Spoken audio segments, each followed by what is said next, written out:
by the bridge. I'm there.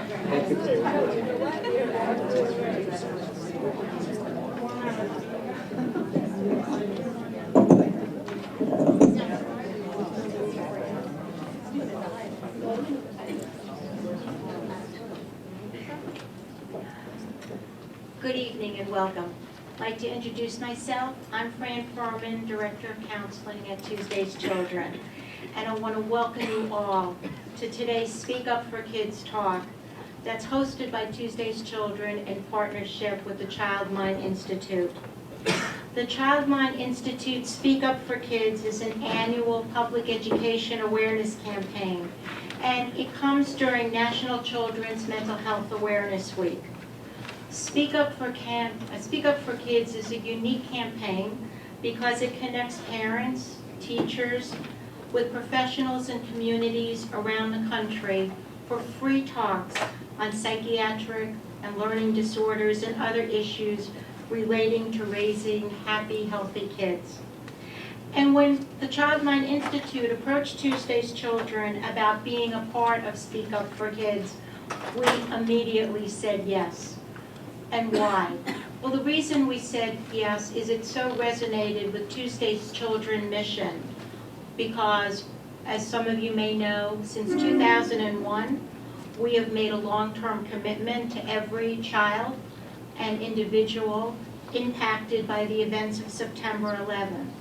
We've supported kids by providing mentoring programs, support groups, mental health counseling, Helping Heals projects where our kids give back to the community, and Project Common Bond, which brings teens together from around the world who have been impacted by terrorism, and we teach them conflict resolution, peace-building skills, and how to live with dignity and resilience.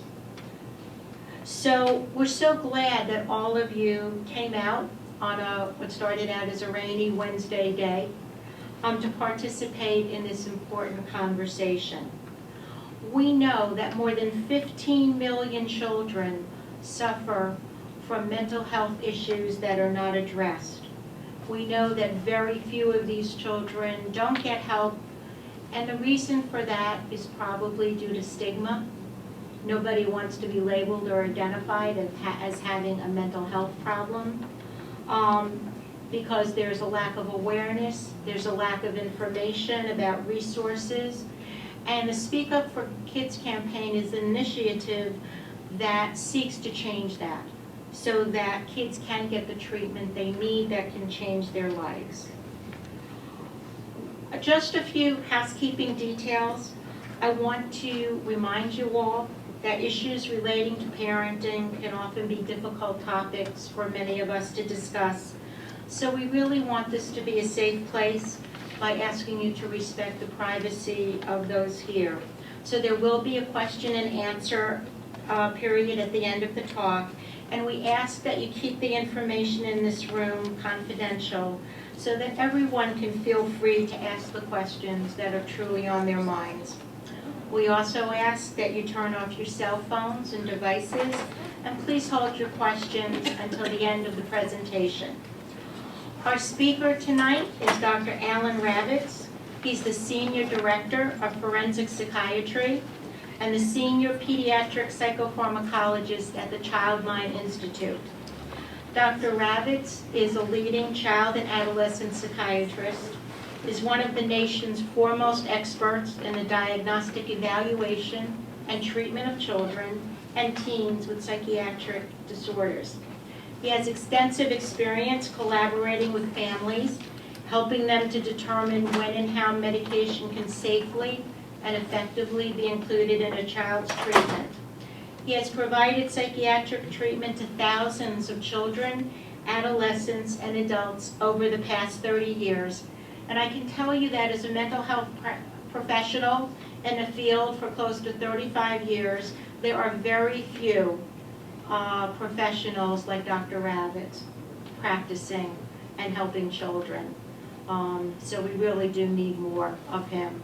So I'm really honored to present our speaker this evening, Dr. Alan Ravitz.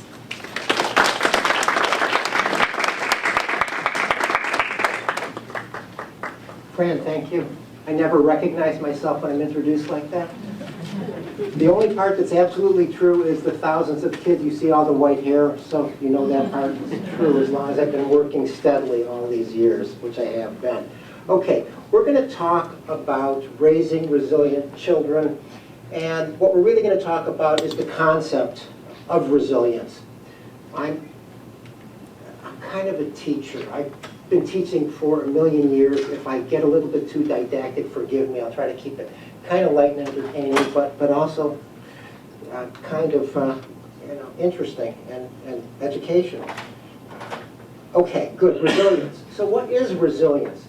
Well, resilience is the attainment of desirable social outcomes and emotional adjustment despite exposure to considerable risk. Now, what kind of risk are we talking about here? We're talking about everything from being a victim of a terrorist attack, to being a victim of rape, to being a victim of divorce, to being a victim of a bad teacher in school, because all of those things happen. Some of those problems are worse than others, but they're all real problems. Okay, now, risk, the big definition of risk, psychosocial adversity, events, or set of circumstances. So adversity could mean growing up in a really bad neighborhood. Events, we've already talked about. A set of circumstances could be that you have parents who don't pay any attention to you, who are so narcissistic that your welfare is not anywhere in their list of priorities. So what I think about when I think about risk is anything that's going to be considered a stressor to the great majority of people. Protective processes. And I'm giving you some definitions now, and then we'll talk more about these things clinically. So I have down here protective processes because when I think about what I do and what other mental health professionals do and what organizations like Tuesday's Children do, it's not like one thing. It is a process. I make a move in some direction, hopefully a therapeutic direction. I get a response from a child or a family. I modify my strategy as a result of that response. I get a different response because I've modified my strategy, et cetera, et cetera, et cetera. It is a dynamic process. It's a process that takes place over time. So what we're talking about here in terms of protective processes are processes that operate within families. It's interesting, within peer groups, because what happens is that a lot of times it's a peer group that really saves a child, and adults don't get to the child at all. A school or a community to decrease the likelihood of negative outcomes after these adverse events. Trauma and adjustment are dynamic processes rather than individual traits. So as I reviewed all the literature on I didn't review all the literature. I reviewed about 200 or 300 pages of review articles on resilience. What I found is that when you talk about someone who's been traumatized, and then you talk about someone who's been treated for that traumatic experience, what you find is that the trauma comes back. At various transition points throughout the life, people are reminded of what happened, and they cope with it. Right? The more resilient the person is, the better that person copes. But the fact is that these are not one-time events. They're events that affect people throughout their lives, and the kinds of help that we want to provide is help that goes on throughout one's life. We want to teach certain kinds of strategies that you can use whenever you encounter analogous situations so that you can invoke the same sort of self-help strategies that you learned 20 years ago. Transition points are things like going from preschool to school, going from elementary school to junior high, going from junior high to high school, graduating from high school, young adulthood, getting married. All of these are transitions that have a big impact on people. Okay, now, when we talk about trauma, we're not talking about an adverse experience. We're talking about the failure to recover from that adverse experience. So it's not the experience itself that causes the trauma. It is the subjective experience of that event that causes the trauma. It's the way that we emotionally respond to it, the way that we think about it, the way that we sort of file it away. So when I saw a kid yesterday whose parents, and I understand that I'm talking to a group of people who have lost family members, and I'm not going to talk about a trauma like that right now, but I saw a kid yesterday whose parents were in the midst of a high conflict divorce. When I say in the midst, they've been in the midst of a high conflict divorce for 11 years. The kid is 16 years of age. The parents are still fighting with each other. And the kid is 16 years of age, and for the first time in her life, she's involved in an intimate relationship. She's got a boyfriend, okay? She is so terrified to get involved in that relationship because her model of intimacy is chronic warfare, all right? So this is what I'm talking about. Trauma is a process that occurs over time. What causes trauma? Or what causes this response and a sort of not entirely adaptive response to a traumatic experience? Well, certainly there are individual factors. Individual factors include things like previous experiences. So let's say with my patient who I saw yesterday that after a couple of months, and this is a good bet, she and her boyfriend will break up because that's what normally happens, right? Hopefully you eventually get married, but before you get married, you're going to have a lot of failed romantic relationships.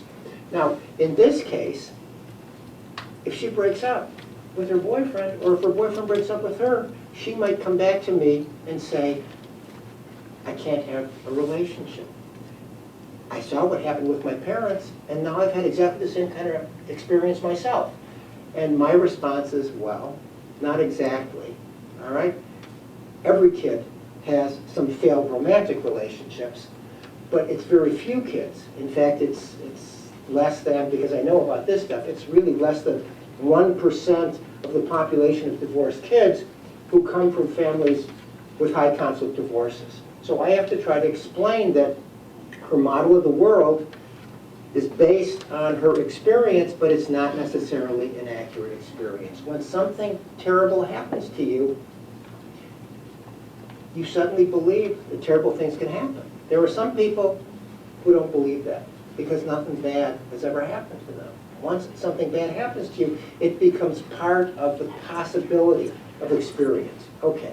Another individual factor which predisposes kids to suffer from trauma has to do with biological vulnerabilities. Now, I'm not going to go into all of the gene by environment interactions that we're beginning to learn about, but what I will say is that if a child has a difficult temperament, that means that the child is cranky, if the child has a tendency to give up and not persist when he or she encounters obstacles, if a child has a strong family history of depression and is predisposed toward depression herself, or if a child is anxious and is predisposed to develop anxiety.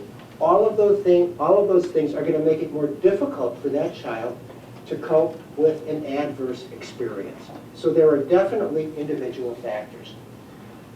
There is also something that's called a proximity factor. So in my role as a forensic psychiatrist, I'm called upon to evaluate injury related to trauma.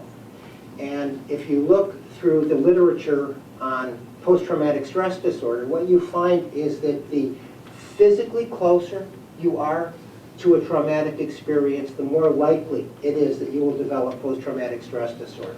If you're the victim, but even if you're right on the street when somebody gets hit by a car, if you're close enough, it's more traumatic than if you're far away. If you lose a relative and you're close to that relative, that's going to be more traumatic than if you lose your third cousin once removed. even if you're friendly with your third cousin once removed. So proximity, emotional or physical proximity, is another factor that determines the extent to which a traumatic event will have an effect on somebody. And then there are, and this is what we're really talking about today, because this is what I found when I reviewed all the resilience literature. It's not what happens to you, it's what happens after the event. So there are continuing factors. If you have a good support system, then you have a good chance of, I'm going to put quotation marks around it, recovering from the trauma. If you have a poor support system or no support system, your chances are much worse. And then there's the whole issue of ongoing stressors. So most of the resilience literature has to do with children who come from impoverished environments or war zones. And what you find is that I can do all the psychotherapy in the world. If I send a kid back to a war zone, whether it's a domestic war zone, like the ones we have in the United States, or it's a war zone like some of the countries in Africa that you read about in the papers, what I say to the kid is not going to be all that relevant. He's going to say back to me, I'm not going to use the language I would typically use because I'm being filmed, but he would say back to me, forget you, all right? You don't know what you're talking about. My life isn't your life. You have no idea what it's like when I go home. You have no idea what it's like when I have to walk down the streets. So ongoing stressors definitely make recovery more difficult. Now, this is the part of me that's like a teacher. Okay, fine. So I want to try to put this into an intellectual context that you can understand. So I'm going to talk about the concept of social ecology. This derives from the work of a person named Uri Bronfenbrenner, who was a really quite famous psychologist. Basically, what Bronfenbrenner said is that there's no such thing as a person. There's only a person within a context. So I'm very well behaved up here, but you don't know what I'm like at home. I mean, I might be very well behaved at home as well, but you just don't know. It depends on the context, all right? I'm sure that Charlotte is different with the adults in her life than she is with her peer group. Her language is probably a little bit different. Her interests are probably a little bit different, but that's normal, okay? So what we're talking about in the social ecology here is a caretaking environment that includes but extends beyond immediate family to peers, to school, and to larger community settings, and then ultimately to cultural and political belief systems. So if, for example, there were no funds available to Tuesday's Children, and I don't know the degree to which you get your funding publicly, but if there were no funds available, the services wouldn't be available either. Now, I understand that it's a grassroots organization, and so a lot of it may be funded by private entities, but I'm sure you get some public funding, and without the public funding, you couldn't necessarily provide the services. Okay, so trauma represents an assault on belief systems. And this is what I just said. When something bad happens to you, you suddenly can conceive of that thing happening to you. A lot of us go along and naively assume that the world is a wonderful place, nothing bad ever happens, and therefore when something bad does happen, it undermines our belief system. It undermines our predictive templates. What we do as human beings is to, in an effort to adapt, is to keep generating predictions about what's going to happen next in our lives. So I have a prediction that I'm talking to an audience here. You're going to be listening to me, and what I have to worry about is that when I'm done, you're going to ask me some questions that may be difficult questions, that may challenge me. So I have to be ready for that. I have to know in advance that I want to try to answer most of your questions before you ask them so that I'm not caught off guard. All right? I'm predicting. I am adapting. Now what happens is that if you predict that everybody's nice, and then someone isn't nice to you, you've got to modify that template. But it goes the other way too. If something bad happens to you, and then you predict that only bad things are going to happen to me, that's when I intervene. That's what I do. I have to tell people, no, you're exaggerating this. Bad things don't happen all the time. Bad things happen some of the time. We have to figure out how often they happen so that you can figure out a strategy for living in the world that isn't going to totally cut you off from interpersonal experience. So, Bronfenbrenner. Now, I don't have a pointer, so I'm just going to walk over here and show you what I'm talking about. Here's the child, okay? This is the microsystem. The microsystem includes things like family, school, peers, religious affiliation, workplace, neighborhood. But that all of the social and interpersonal entities with which the child interacts directly comprise this microsystem. The mesosystem is the way that these entities interact with each other. So an example of that would be, I've got a kid who I'm treating who has a learning disability. And the parents are trying to get services for the school for the learning disability. They unfortunately happen to be in a lousy school district where the school doesn't like to give these special services because it's going to cost them money. So what happens is the family interacts with the school. The family doesn't have good strategies for interacting with the school. The school finds the family to be a big pain. So what happens is that I have to get involved. I have to talk to the school. I have to calm things down. That's the mesosystem. The exosystem has to do with a larger issue. So the exosystem is the economic system, the political system, education system. So, okay, we'll just look at the economic system and the education system. Because of the way that the economy is these days, there's less money available for public education. When there's less money available for public education, there's less money available for special education services. So, I'm not taking a position here, okay? I'm not taking a political side. But if the Democrats get in, there's probably going to be more money for education. If the Republicans get in, there's probably going to be less money for education. I don't know which is better or worse. I'm really not taking a position. But what I'm trying to point out to you here is that the political system has an impact, certainly on the economic system. That's all we ever read about these days. And on the education system. So I'm just trying to give you an example of the way that all of these things interact with each other. Now, the macro system has to do with the general values of the culture in which we live. And the chrono system has to do with that moment in time when we are functioning. So I always think of, I'm 63 years old. I was born in 1948. I'm a baby boomer. I grew up in the 60s.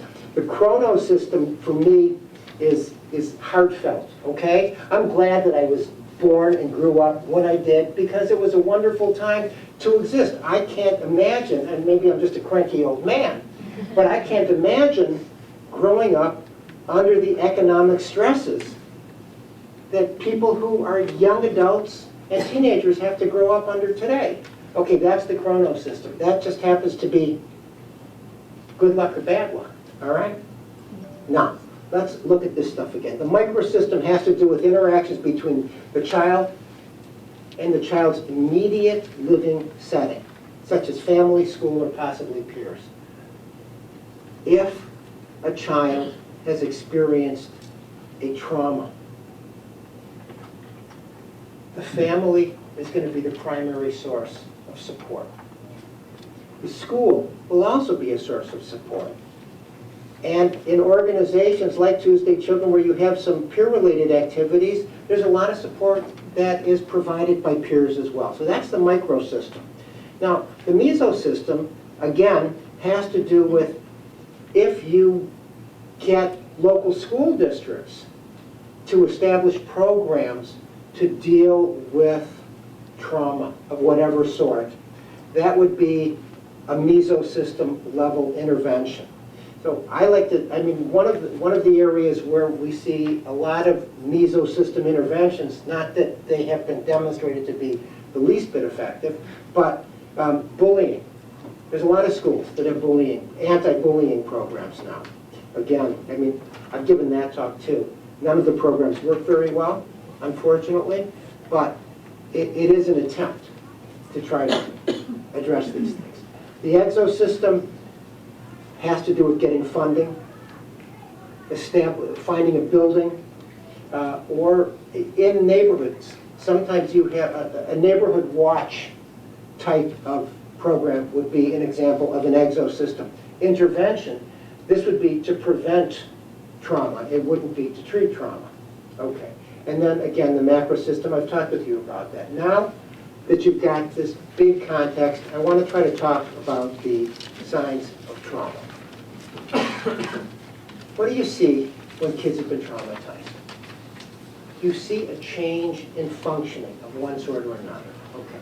A refusal to go to school. Now, why would kids who've been traumatized refuse to go to school? Well, it could be because they were traumatized at school. If any of you have seen that new documentary that's called Bully, you've got a kid who won't go to school because he's tormented every time he goes to school. But another reason to not go to school is that kids have separation anxiety. They want to be someplace safe. So if you begin to see clingy behavior, or if you begin to see withdrawal from a peer group and social activities with a kid who just wants to be at home, that's possibly a maladaptive response to a traumatic event. Now, these are not, I want to explain this. I'm not saying that if you see these behaviors, it means someone's been traumatized. What I'm saying, I want to warn you all that at some point, we're going to be called by people in Washington, D.C. who are meeting at SAMHSA for Awareness Day. And so I'm going to, abruptly stop the flow of my presentation. You guys will probably be thinking to yourself, oh, good, that's a break for us. But anyway, what I want to point out, these are not symptoms that are necessarily symptoms of trauma, but in the context of an allegedly traumatic event, we need to understand whether or not a child is coping or not coping. And these are some signs of that. I wrote up a case just today of a boy who was sexually abused in a playground during an after-school activity at a school. He was 7 years of age. This had gone on for over a year, and there was no evidence whatsoever that he'd been traumatized. And then one day a neighbor happened to look out of his window and see what was going on, and he ran down and he told one of the after-school supervisors, and he was deaf. He could only talk in sign language, so his son had to come down and translate. And because of all of this activity, all the kids who were in the after-school program came. And when this child who'd been sexually abused was publicly humiliated like that, he began to experience these symptoms. So as a forensic expert, what I say is, I don't know that and I hope I'm not going to offend anybody, but I don't know that the sexual activity was traumatic, but the public disclosure of the sexual activity represented a huge trauma for this kid, and subsequently, he refused to go to school. He was very clingy with his parents. What are some other, these are symptoms of post-traumatic stress disorder, persistent fears related to the event. This little boy came in and told me, I don't like it when people play house. I don't want to play house. When people play house, I get a weird feeling, okay? Sleep disturbances. People who suffer from post-traumatic stress disorder have bad dreams and have difficulty sleeping. Loss of concentration and irritability. If you are consumed by thoughts about what happened to you, it's going to be very difficult for you to concentrate. And as a result of that, you will probably see some deterioration in academic function. People who've been traumatized are irritable. They often have behavior problems. They don't know what to do with their feelings, so they act out. They have what are called somatic problems. This means that they have aches and pains, belly aches, headaches, nausea and vomiting.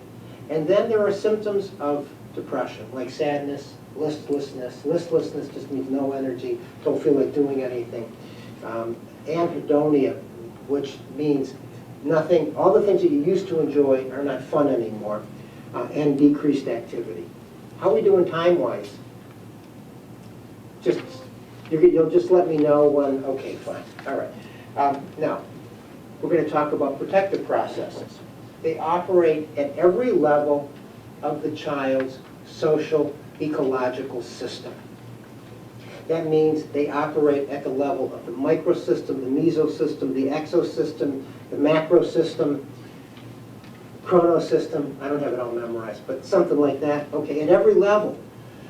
So depending on what sorts of resources are available, you have differential outcomes. The more support there is at every level, the better the outcome is going to be. That's one of the other things that I learned when I did all of this research on resilience, that communities are the things that make a difference. Communities include parents, siblings, teachers, friends, and other peers who've shared the same experience as the person who's been traumatized. All of those things make a huge difference. Okay. There are 3 specific sets of factors that relate to the development of resilience. There are individual child attributes. I'm going to talk about those in a minute. There are family attributes, and there are attributes of the larger social environment. Okay, so individual attributes. What kids are going to be least vulnerable to deterioration subsequent to a traumatic experience? Kids who are intelligent.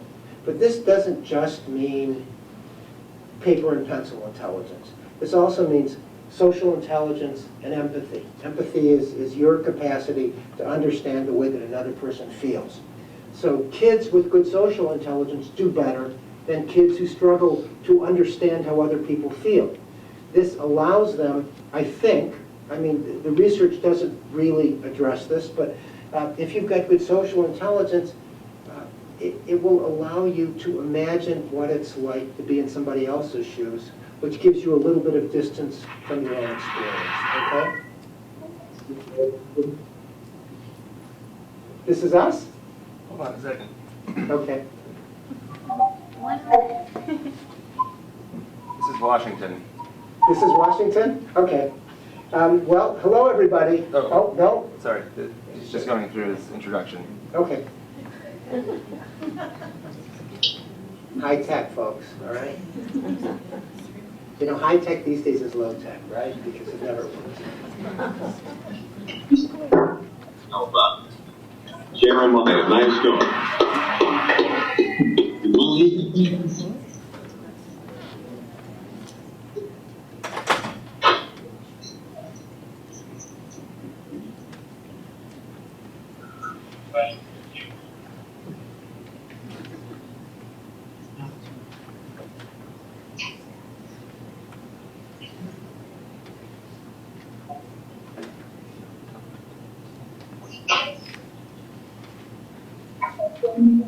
Bear with us. Sorry. Even if we can't hear In them. fact, now in Baltimore, right up the road here, people are lining up in the center of the city to participate in a flash mob.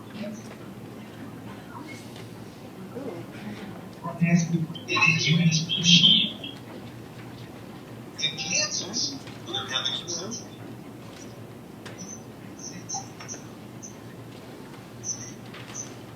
Well, we're going to hope that even if we can't hear them well. Okay.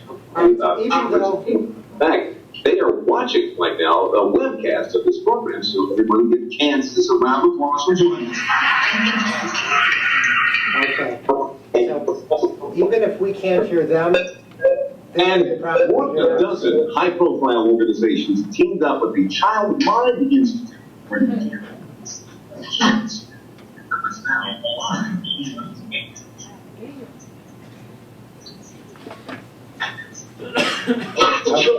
Where they are holding a community conversation. There you are. Good to see you. okay, hi. Tell us about this conversation that you're planning on having tonight, and tell us about what you expect you to take away from it. Well, I want to say hello to everyone in Washington, D.C. I want to welcome you and thank you for participating in Awareness Day. As you probably mentioned, although we've got some technical glitches here in New York, I am here with a tremendous nonprofit service organization called Tuesday Children. It's a truly grassroots organization that provides support and programs to families that have been affected, first of all, by the events of September 11, 2001, and subsequently victims of various types of terrorist activities over the next several years. I'm being joined here by, I don't know, 75, 80, 100 people. This would be parents, family members, and other professionals. I'm part of the Child Mind Institute. We are a mental health service organization. We're dedicated to transforming mental health care of children everywhere and to empowering them and their families by providing them with health, help, hope, and answers, okay? This is part of our annual Speak Up for Kids campaign. As part of that work, we're committed to helping children and helping their families to recover from traumatic events and to grow up to be resilient people. Tonight, our two organizations have come together. We're talking about raising resilient children here in New York, and we're discussing some current developments in resilience research.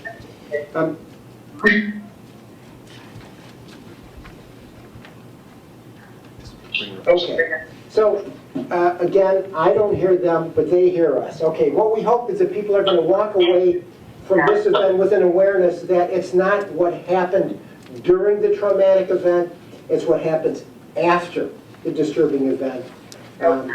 And it's about how communities can help kids to grow up to be happy, healthy people. Now, in that regard, I want to introduce Charlotte, who is a 15-year-old girl who lost her father on 9/11, but who, with the support of Tuesday's Children and a mentor, is a picture of resilience. Thank you, Dr. Ravitz. I've been involved with the Tuesday's Children mentoring program since 2007, and I'd like to tell you about my mentor, Colette, who is my hero of hope. Colette filled a void that I didn't even realize was there. Colette has given me my positive aspects of a friend who wouldn't consider parenting me, and an adult figure who shares her life experiences. I can tell Colette anything going on in my life, and her responses are that of a responsible friend and adult. Colette has helped me to become a more thorough thinker, a less self-focused person, and certainly more cautious crossing the streets. Every kid deserves a mentor to get them on the right track to become a stronger and more resilient individual in a world that is challenging for young people today. Charlotte, thank you. It's kids like Charlotte who make me want to do what I do. And that's why we're here tonight. And that's why every year we try to take this opportunity to speak up for kids. Thank you again. Thank you, Matt. All right. Thank you, Dr. Fraser. Thank you, Charlotte. Good luck with your conversation up there. Once again, love to see you. And you got Thank you. Thank you so much to everyone here. You were all just shown in Washington, D.C. to a crowd of thousands.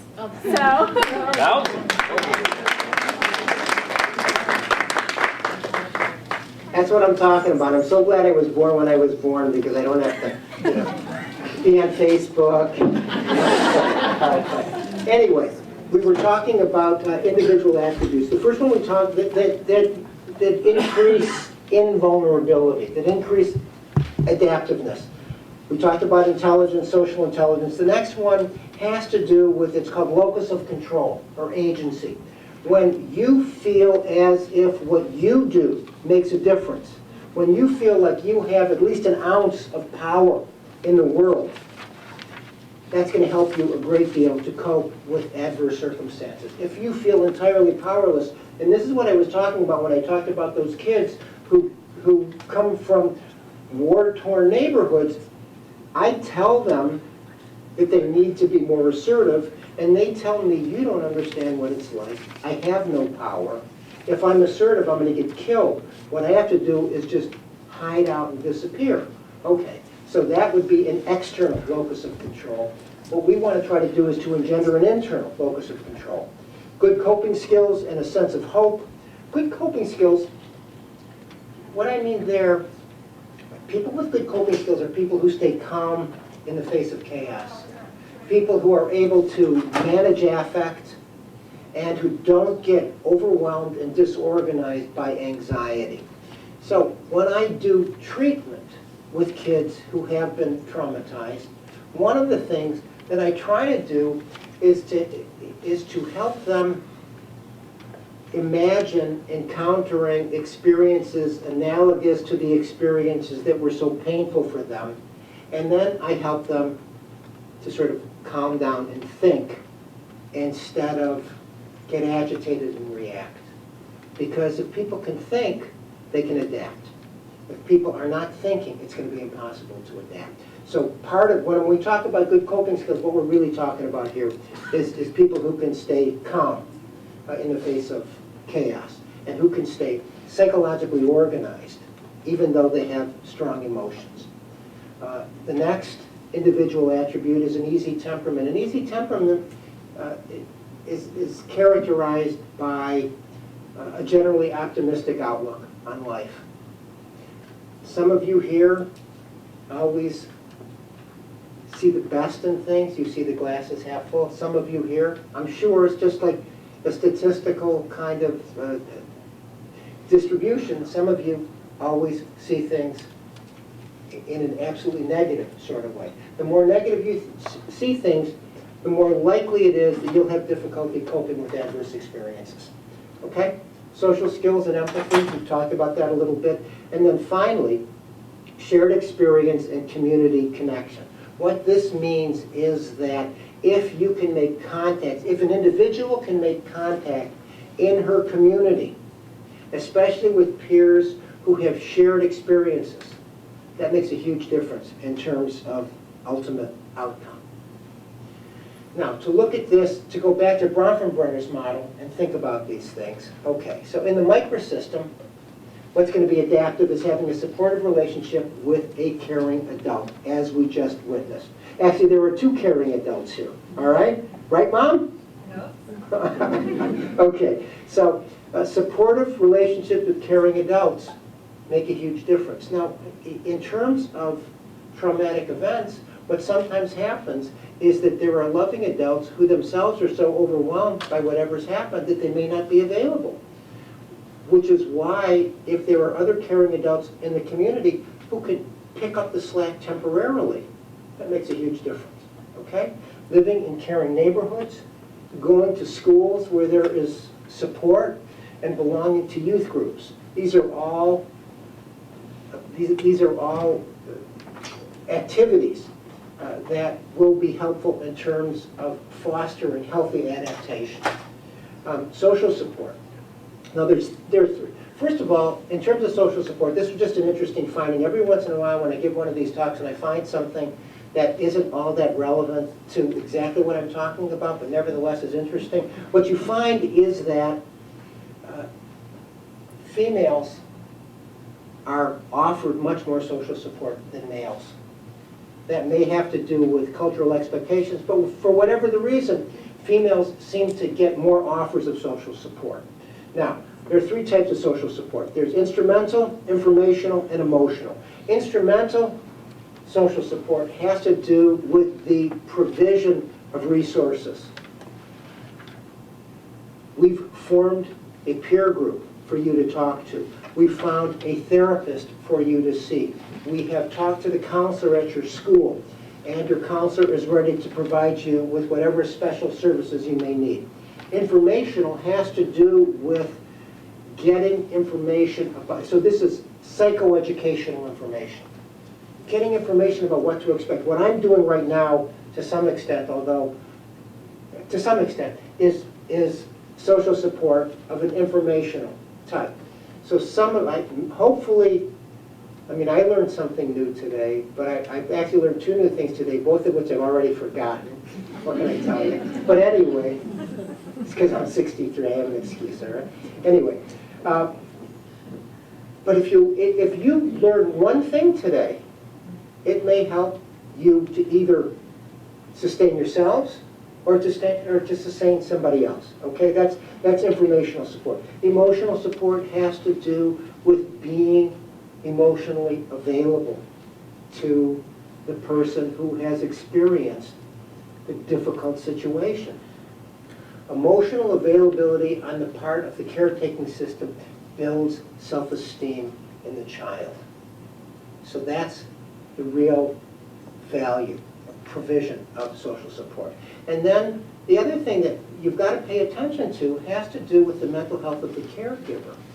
So if you've experienced a trauma and your father and or mother has experienced a trauma, I mean, just because I do all this forensic work, I see these kinds of cases. I saw a case where mother was driving the car, the child and the father were in the car, they had an accident, the father died, the child survived, the mother survived, but the mother felt so guilt-ridden by having driven the car that she was unavailable to her daughter. And until we could treat the mother, she couldn't help her daughter. And she was a wonderful, wonderful, once everything got sorted out, she's a wonderful parent.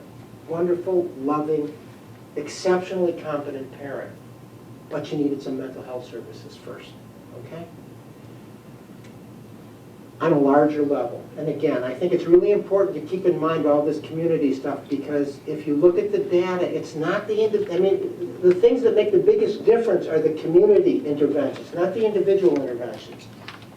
I'm a psychiatrist, so my bias, I think, was to think that the individual interventions were going to make the biggest difference. But if you look at the data, it's the community interventions. Now, the community interventions work at an individual level, but still, it's finding a sense of community. Okay, so after a traumatic event, families have to shift settings and roles.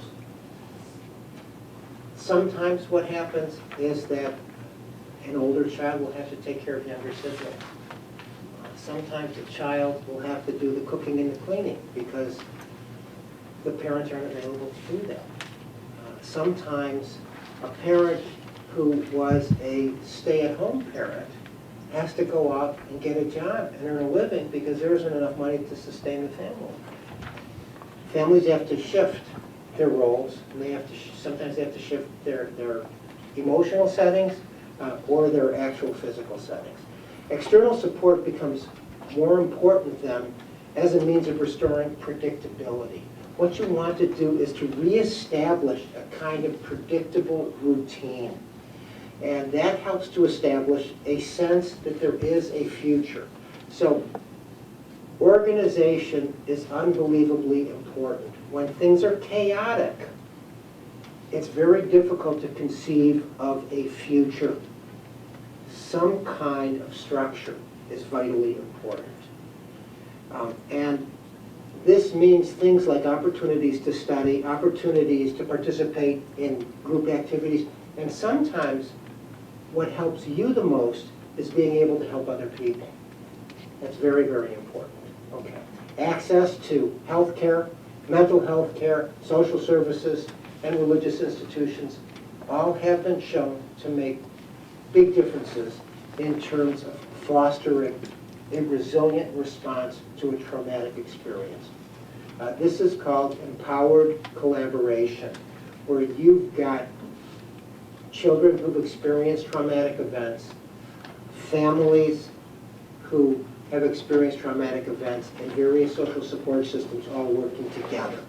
I think that's part of what probably happens with Tuesday's Children, is that you've got people working together, and because they work together, they feel more power, and it helps them get through. Okay. What can parents do to foster resilience after a traumatic event?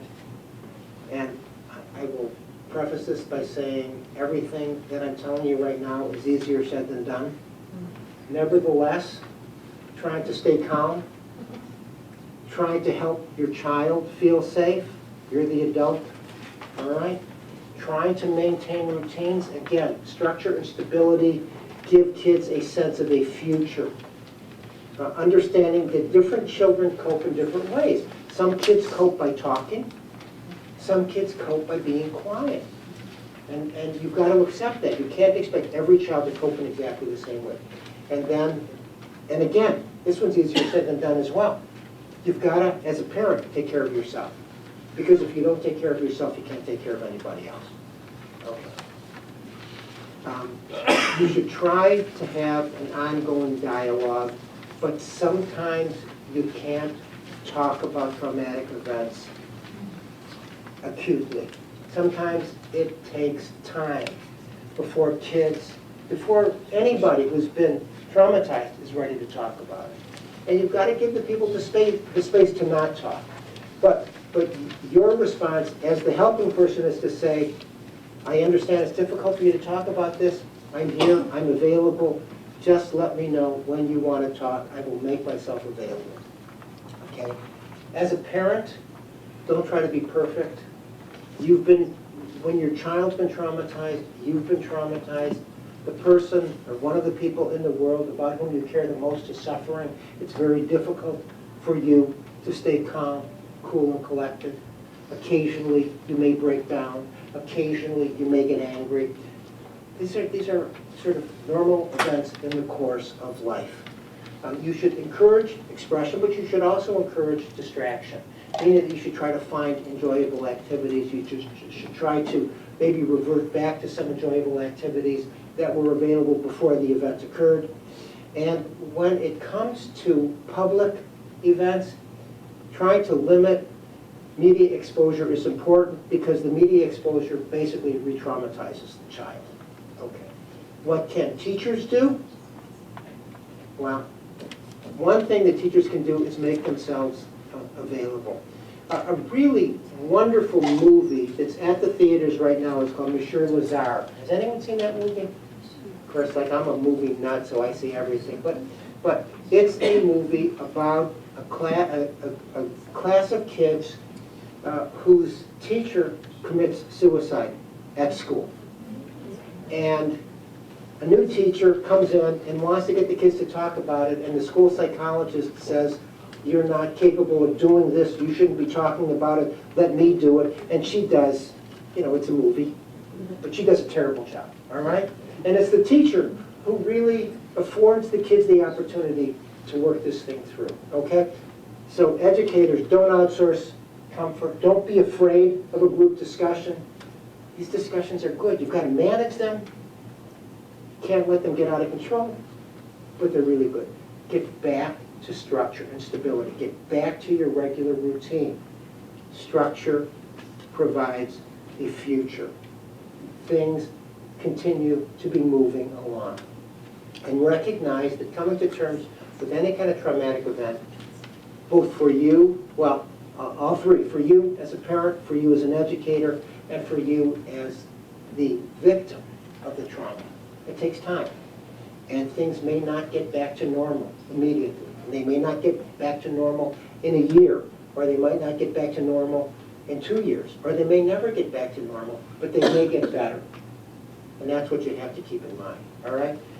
You want to try to get kids back to school as soon as possible, even though they can feel overwhelmed.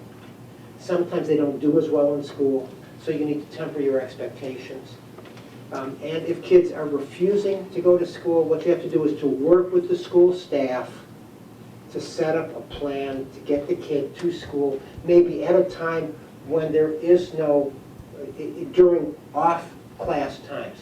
Take the kid to school before class starts or after the school day ends, just to get them in the building and to get them used to going to school, all right? Now, in turn, we're going to talk a little bit about developmental appropriateness, and then I will liberate you, okay? For kids who are really young, you want to try to act calm, maintain routines, and be physically present. Very simple. Kids before the age of 5 or so really don't have the capacity for any kind of logical thought. I'm overstating that, but I'm not overstating it too much. So your job is really to be emotionally available, okay? Between the ages of 2 and 5, you want to try to model a healthy response meaning that you want to stay calm, you want to stay organized, you want to stay loving and nurturing. You want to give extra support at bedtime because bedtime represents a separation and sometimes it engenders anxiety. You need to know how to stay calm if your child acts out because sometimes kids will act out and you need to learn to take it in stride, to set some limits, to give the child some structure. And you should encourage your child to get involved in activities that the two of you can be involved in together. As kids get older, they begin to have some capacity for logical thought, although this would be called concrete operational thought, meaning that they don't have capacity for sort of deep abstract thought, but they can think logically about their immediate lives. So what you want to try to do is to keep things as normal as possible. You want to talk factually about what happened without a lot of emotion. And you want to do your best to try to draw kids out because what you want to do is to move the experience from the strictly emotional realm into the cognitive realm. If you can put it into words, it's not quite as scary as it was when it's just this kind of black, scary feeling without any definition. And then for teenagers, again, you want to be there. Now, teenagers will tell you, get out of my room, I don't want to talk to you. But most of the time, believe it or not, they are lying when they say this. They have you in a double bind. They want you there and they don't want you there. The reason that they don't want you there is because they don't want to feel too dependent. But the reason they want you there is because, I mean, come on. Everybody loves it when their mothers take care of them. All right? And, okay, not everybody. Only 99% of people love it when their mothers take care of them. Okay.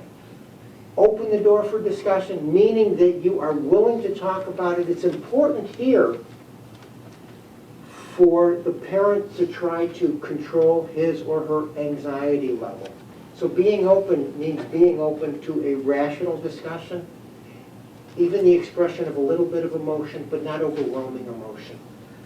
You should encourage your children to participate in peer groups because a lot of times teenagers can hear things better from another teenager than they can from an adult.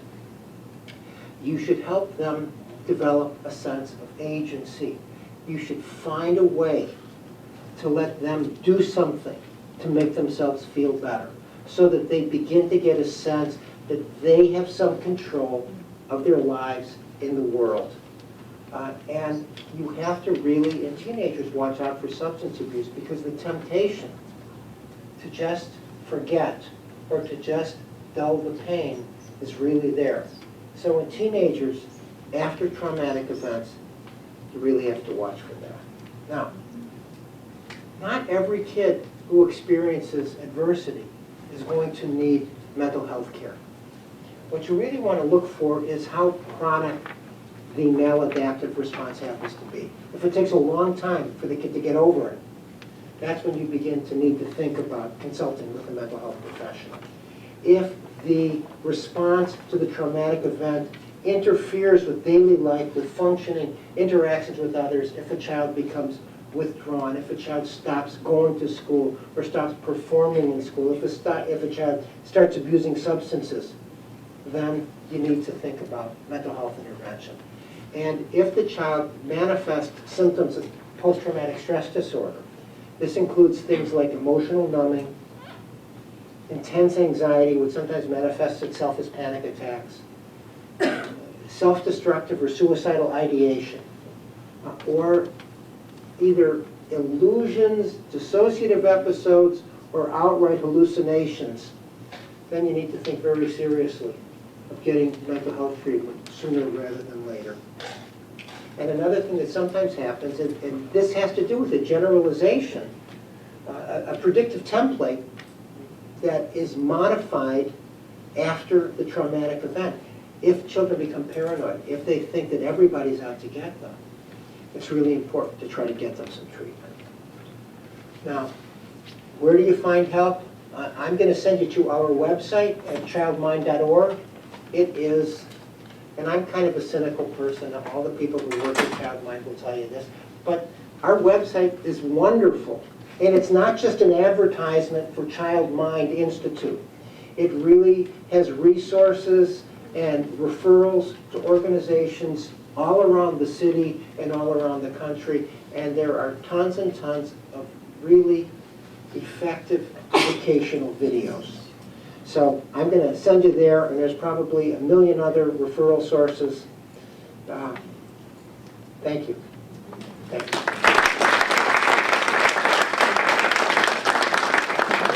And now I'm ready for the questions. Yes. Yes. There's somebody behind. No, you. Do you think there's any, does it help at all if there's sort of a pre-disaster preparedness conversation in terms of, you know, if you're living, if a family is living either in a war zone, or if there's the likelihood of, we know that a hurricane is coming or something like that, so that depending, I guess, maybe on the age of the child, there's a conversation about this is what might happen, and does that help them or not? It depends on the likelihood of the disastrous event. If it's highly likely, then what you're doing is providing some protection, okay? If it's not so likely, and that's really where this kind of distinction comes in. If it's not that likely, but you're warning your kids, I don't know, like to not drink the water from the drinking fountain at the school because it might have high lead levels. No, I'm just trying to make a point because I heard that one a couple weeks ago. All right. I think that might be engendering a little bit too much anxiety. But if you see something coming, yeah, you should do everything you can to prepare a child so that the child doesn't get emotionally overwhelmed, but can be calm and logical and rational when the event happens. Yes. Yes. I have a teenager, a male, a son. How do you, like, he needs to see somebody. What kind of conversation do you have with your son that you're concerned? Because I know what he'll say, and if What will he meets say? somebody, that he's all right, he doesn't need anything, you know, that this is just his depression, and he'll just deal with it. And if I make him, you know, I would like for him to see someone, he'll just go to that person and say what he thinks that person wants to hear, because we've been through this already. It's very difficult to drag teenagers into outpatient treatment when they don't want to go. The best strategy that I've come up with is to try to begin some type of family treatment, because a lot of times teenagers, like your son, may be more than willing to talk about what a pain in the butt you are,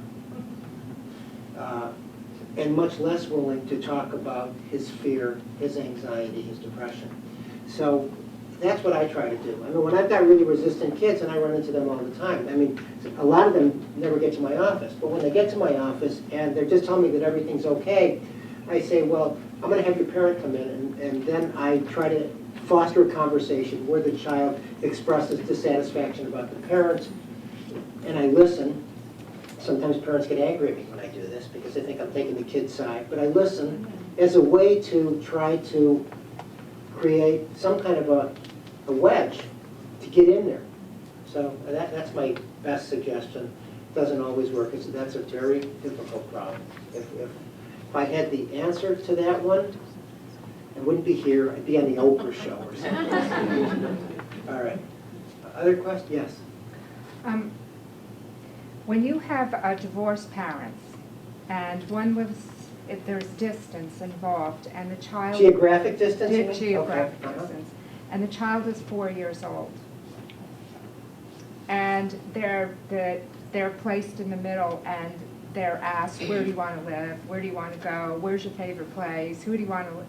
How do you make bring about healthy conversation that a 4-year-old maybe not be old enough to be making those decisions. Well, the 4-year-old isn't old enough to make those determinations. These should be strictly adult determinations. Right.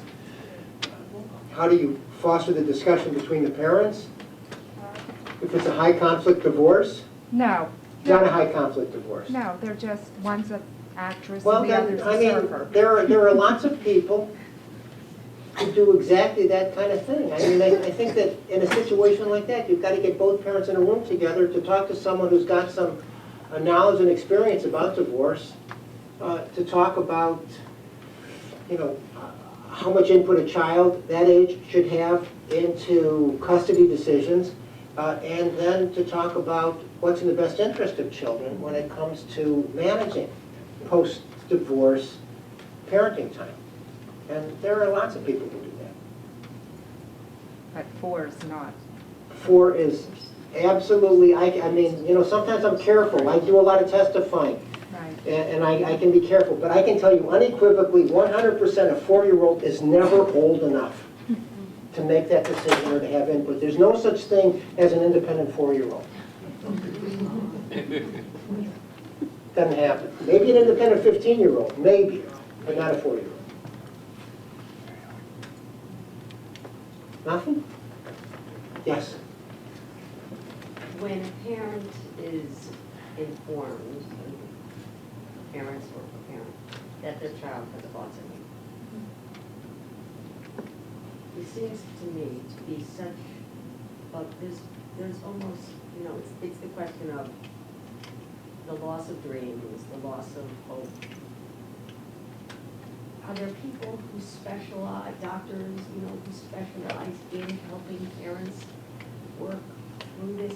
Because this is a trauma that is facing the parents or parents every second of every day for the rest of their lives. Yes, there are not a lot of docs who do that, but there are some. I know a couple. If you want some names, I can give you some names after we're done.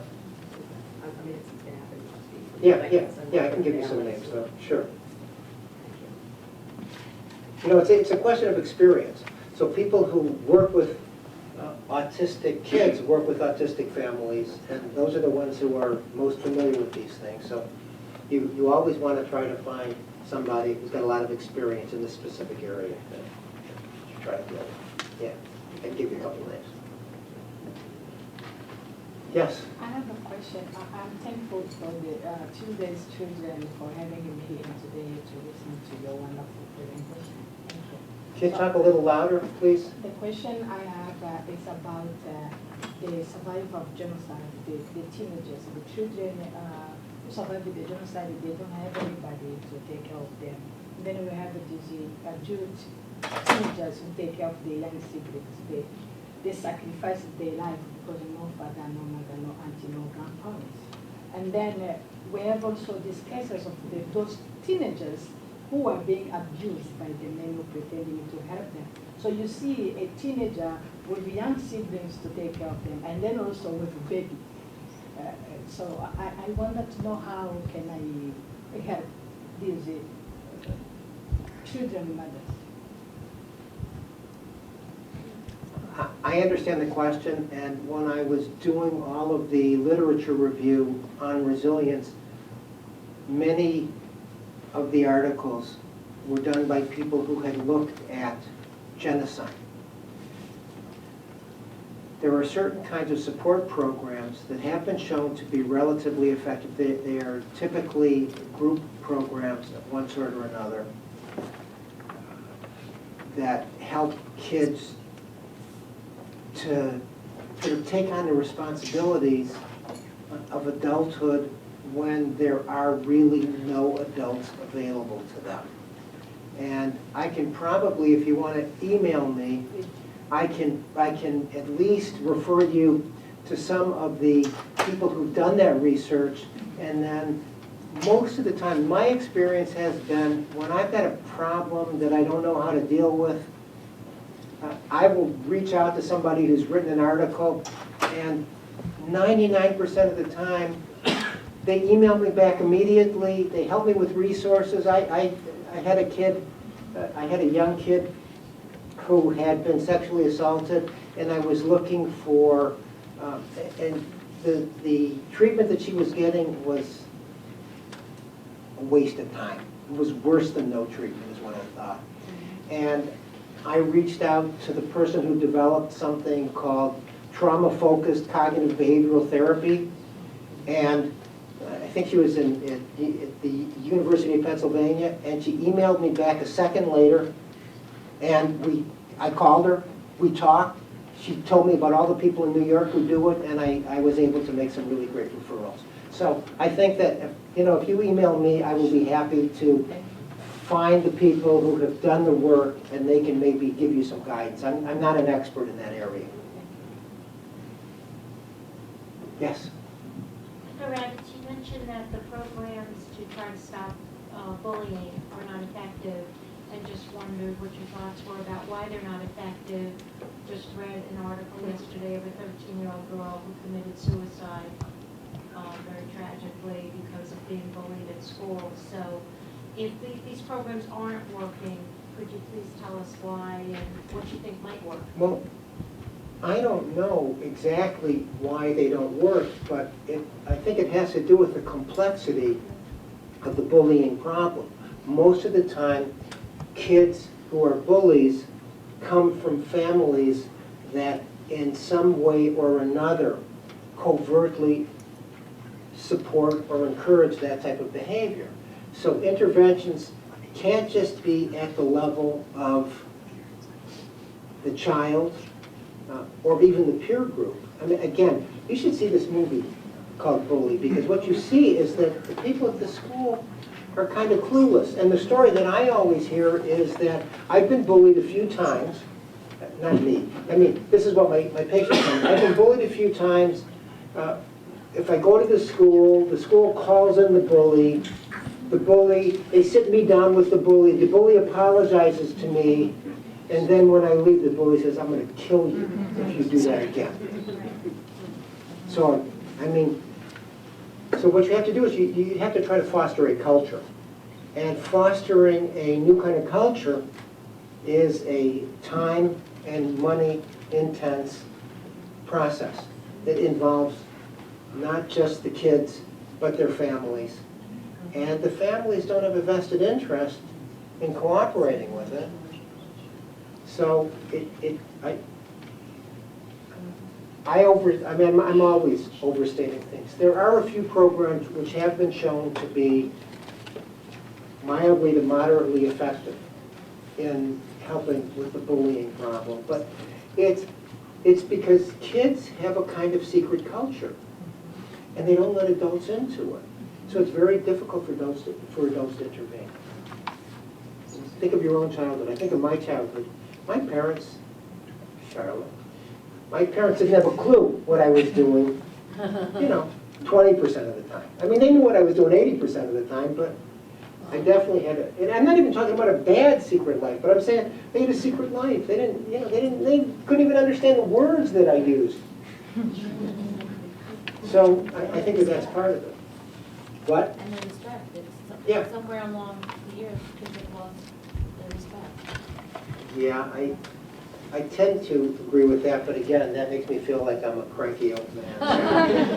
I mean, I probably disrespected everyone over 30 when I was 20. So it's to yourself. Yeah, correct. Oh, self-respect you're talking about. Yeah, well, yes. Okay, one more question. There you go. Yes. Is there a way? I'm sorry, I got that. Family is traumatized. Yes. Family traumatized, yes. Okay. Is there a way of confusing resilience with just the fact that each are trying to be strong with each other and they don't really get to the heart of their emotions, or they're pretending that things are okay? Like, how do you know, where do you draw the line? As a parent, you say calmness is good, but a calm parent then isn't really being true to their own feelings, and by the same token, they're not giving their own feelings to their kids, but they're trying to be calm and strong, and so everybody's giving a resilient kind of attitude, but it's kind of fake. Do you get what I'm saying? I think what you're asking is when people just try to be positive, Does it mean that they are denying the reality of the pain that they've experienced? And the answer is yes, okay? You can't be universally positive. That's why I said that parents shouldn't expect themselves to be perfect, okay? And depending on the severity of the traumatic event, the requirement for perfection goes down, all right? How do you make a determination? I mean, I think sometimes if you pretend to be happy for long enough, you become happy. But seriously, but there are other times when if you pretend to be happy at a huge cost to yourself, if you pretend to be happy and the cost is that you cut yourself off from your emotional experience, or you pretend to be happy and then every night you go into your room and you hit your head against the wall, that's not going to be helpful. So it's easy for me to give you formulas. It's much more difficult. I mean, when I work with families who've experienced trauma, it all gets more complicated. These are general principles, but every situation is different. It's different because each of the individuals are different. The history that preceded the traumatic event is different, and the general adaptive capacities of each of the parties is different. And so you aim for the best outcome you can, but I have some patients in my practice, adults, who've been traumatized, who never admit that they're upset, but who act out. And I mean, one of the things that I found as I reviewed the literature is that there are some people who seem to be resilient, but who have difficulty with education, who have difficulty forming interpersonal relationships, who have difficulty vocationally subsequently, despite the fact that they have smiles on their faces. So you have to look at the totality of functioning, and then as a clinician, what I have to do is a kind of cost-benefit analysis. How hard do I push? How fragile is the person? If the person's really fragile, then maybe just plastering a smile on your face is the best you're going to do, because it's either plastering a smile on your face or entirely falling apart. So, but the answer is yes. What you identify is absolutely true. But there are some people sometimes pretend to be resilient and really they're not doing so well. How do you personally feel about the general expression that kids are resilient? They'll be all How do I right. feel about the general expression that kids are resilient? Okay, this is it, I promise. Okay, they're bugging me back there. Okay, but it's all right. You didn't know. I'm the one who's seeing them go like this. Okay. You are blameless here, okay? I think that kids are generally resilient. They cope with most things. But kids are differentially resilient too, meaning that some kids have more adaptive capacity or more resilience than others. And if you look at the literature, the individual characteristics of the child are less important than the severity of the trauma and the support that the child receives after encountering the trauma. So, yes, I think that people are generally resilient. I think that kids are generally resilient. But to say that they're just going to get over it really understates the severity of the problem. And I mean, I didn't go through all the numbers, but the numbers look something like if there's one trauma in the context of a kind of middle-class population with a lot of services available to the child, 60 to 70% of the kids will prove to be resilient. If it's more than one trauma and it's in the context of impoverishment, 10% of the kids will be resilient. Okay? So, I mean, I didn't go through all those numbers, but so there are a lot of factors to take into consideration. All right, thank you.